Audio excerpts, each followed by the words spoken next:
Hey guys, in today's video, I'm going to show you how to shallow out your downswing.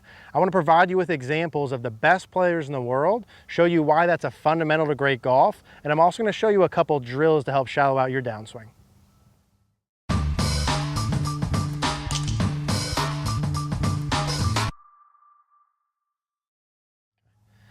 All right guys, so let's talk about shallowing out your downswing. We want to do a little bit of a different video here today. I want to explain what I'm talking about when I say shallow your downswing. I want to show you drills on how to do it, but I also want to show you the best players in the world. There's something with shallowing your downswing relative to your backswing plane that to me is a fundamental to good golf. So I want to explain that first. I'm going to show you examples and then I'm going to show you how to practice it.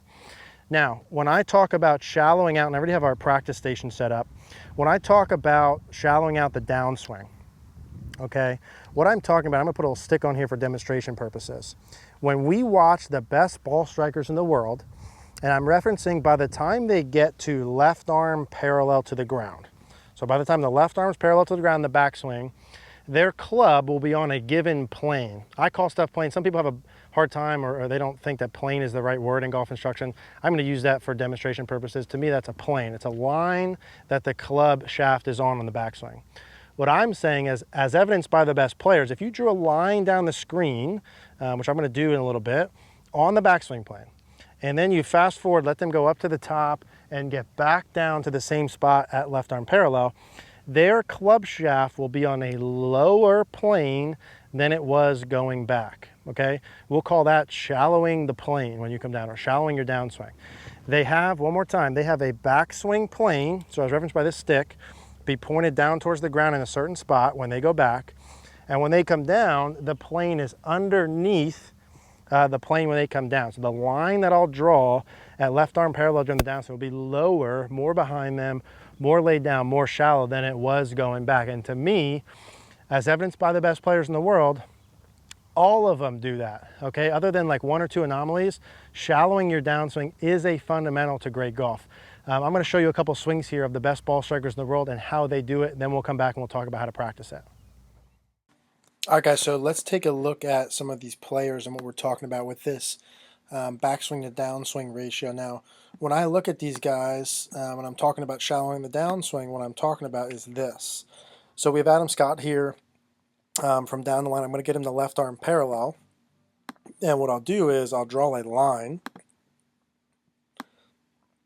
down his shaft here and see where that line is. Now, wherever the line is on their backswing at left arm parallel, so his left arm is parallel to the ground, typically that line will be somewhere between, and I've talked about this in another video, somewhere between his toe line and the ball target line. So that's typically where we're talking about with that left arm parallel. But regardless of where it's at, if we get them up to the top and we get them back down to left arm parallel, so here's his left arm parallel, we're going to notice the line of the shaft on all of these guys is underneath the line going back.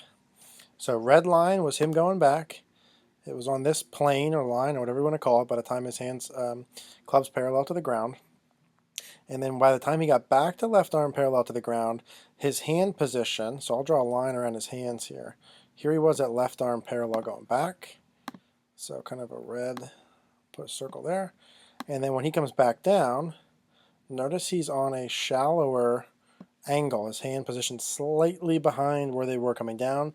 The shaft is lower on the angle. Now, is that just Adam Scott?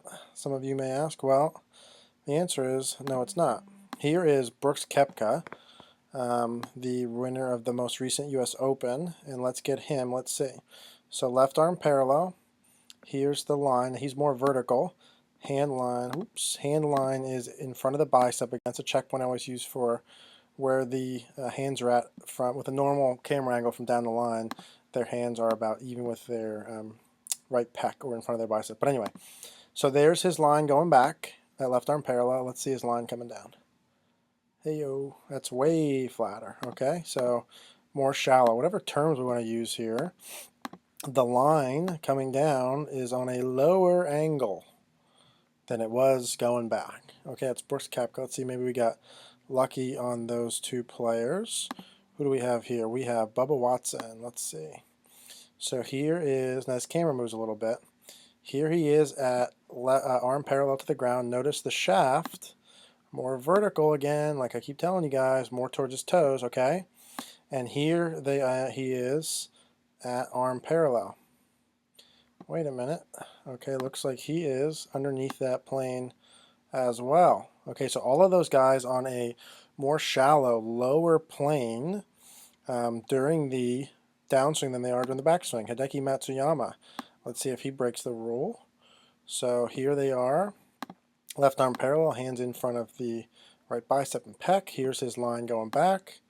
And here's his line coming through. So now he's lesser underneath, but still underneath nonetheless. On a shallower angle, if you draw lines on that. Shallower angle during the downswing than they are on the backswing. Here's Justin Thomas. So let's get him here. Here he is, left arm parallel. Line is between the ball line and the toe line. There's that angle. And here he is. Oops. So here he is there, and then here he is here. Okay, again. So hand position changes a little, but nonetheless on a lower angle. And I could go on and on and on and on and show you a million different players, and they all essentially, other than like the anomaly, do the same thing. So here's Henrik Stenson, left arm parallel. All these guys, great ball strikers, make millions and millions of dollars playing golf. Same thing. Here's it going back between his toes and the ball, and here it is coming down. And it's on a flatter angle. So to me, that's what I'm saying. I watch all these guys and they do the same thing. The club being on a flatter or shallower, whatever term you want to use, angle during the downswing relative to the backswing plane is almost essentially a fundamental to good golf. So it doesn't matter, even if you got like a John Rahm type of guy and you lay it down going back, I still want to see the club being on a lower angle on the downswing than it is going back. That's the point. There's the proof. The proof is in the pudding.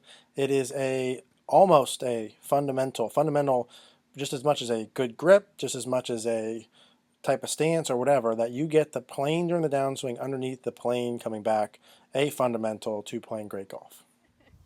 So as you can see in the videos, all of these guys, we drew a line down their backswing plane. The plane during the downswing is lower than or more shallow than the backswing plane. I hope that that's very clear after watching those. All the stuff I talk about getting the backswing plane more vertical is just in an effort to make it easier to get it underneath it coming down. It doesn't really matter where you go. All those guys go a little bit more vertical, but as long as it's underneath coming down, you're okay. In my opinion, that is a fundamental to playing good golf. If your downswing plane, like a lot of you guys who I do online lessons with, is steeper than the backswing plane, you're gonna have some form of ball striking issues. Depending upon what you match with it, either centers to strike issues, contact issues, whatever. Your downswing plane needs to be lower than your backswing plane. At minimum on the same line, but lower than. Even guys that look like they're on one plane, draw those lines out. I bet most of them will be a little bit behind coming down. So how do we practice that? Well, in a lot of our other videos, we've set this same practice station up and we do the same darn drill because it works good. Okay, a lot of you guys will send me messages and say, well, what are some drills, a bunch of drills I can do for this? You don't need 10 drills to do the same thing, okay? You need one drill that works good, and then you need a lot of one drill. In terms of shallowing your downswing, in and of itself, this is a one drill that you can use. You don't need 20. So, one drill. So how do we set this up? We have this in our draw video and other videos, how to shallow the downswing. I put the alignment rods on the ground. This alignment rod is roughly the same angle, slightly above the angle of the club I'm using, just outside the ball target line, far enough back that I don't hit my hands. What's the point of the stick? The point of the stick is that during the downswing, I come underneath it to the inside of it to shallow out the downswing.